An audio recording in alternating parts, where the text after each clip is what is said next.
Baik, assalamualaikum warahmatullahi wabarakatuh. Oke, di sini kita ada water level ya, water level controller. Oke, fungsinya adalah untuk memonitoring ketinggian air ya. Jadi bisa di danau ataupun di laut.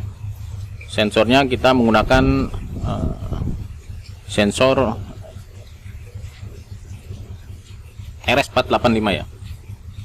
Oke, jadi dikontrol menggunakan microcontroller via Modbus RTU.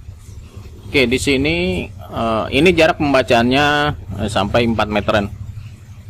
Oke, di sini ada untuk jam. Oke, yang ini untuk jam, kemudian yang ini untuk SSID. Jadi water level controller ini juga bisa mengeluarkan bisa sebagai akses point ya, dengan SSID WL01, kemudian passwordnya 1 sampai 8. Oke, kemudian di sini juga ada SD card.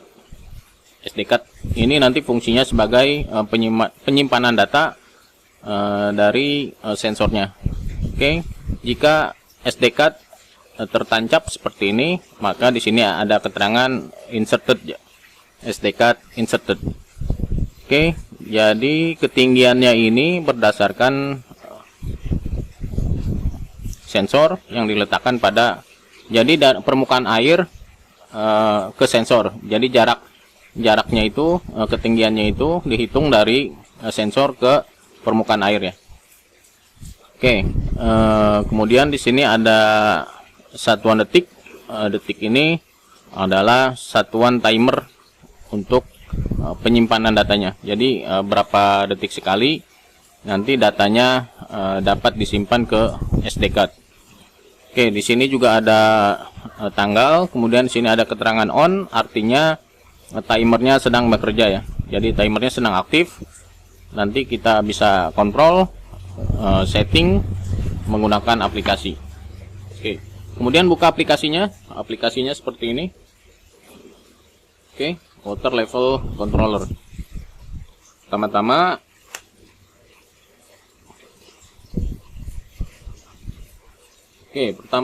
kita samakan jaringan. Jadi jaringan pada controllernya ini adalah WL01 ya.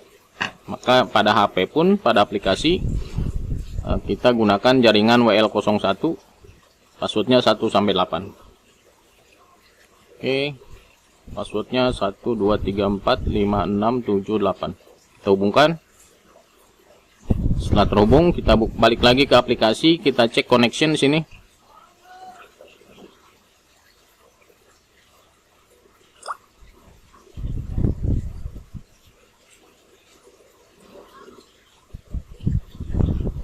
Matikan data seluler, kita cek connection lagi. Nah, ketika ada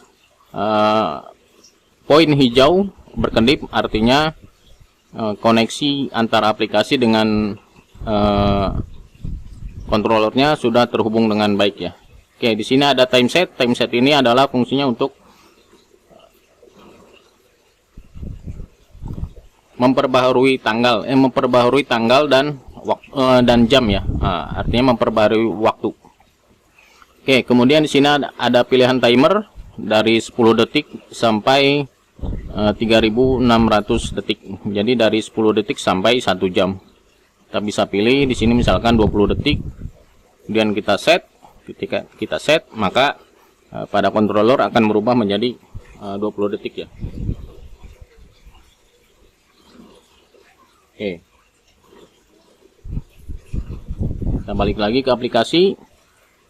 Di sini ada tombol start dan tombol stop. Jadi ketika kita tekan stop, maka timer akan berhenti ya, akan false. Kemudian ketika kita tekan tombol start, timer akan on, maka proses penyimpanan data mulai berlangsung. Oke, kemudian di sini juga ada download file. Kita bisa download file, download data yang ada pada SD card pada controller ya. Kita tes, Kita download file. Kita tunggu sebentar. Oke, setelah itu kita bisa open di sini, open file. Nah, ini adalah data yang ada pada SD card. Kita bisa lihat di sini datanya.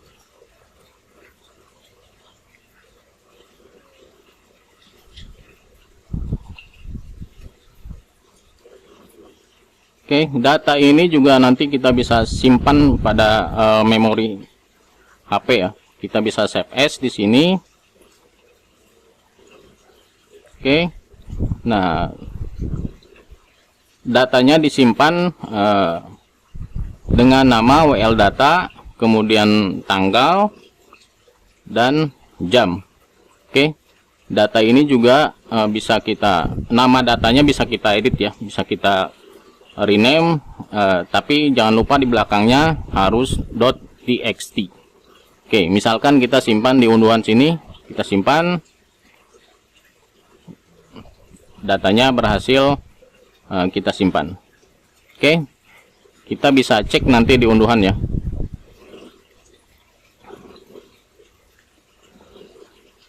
Oke, kita coba open file lagi.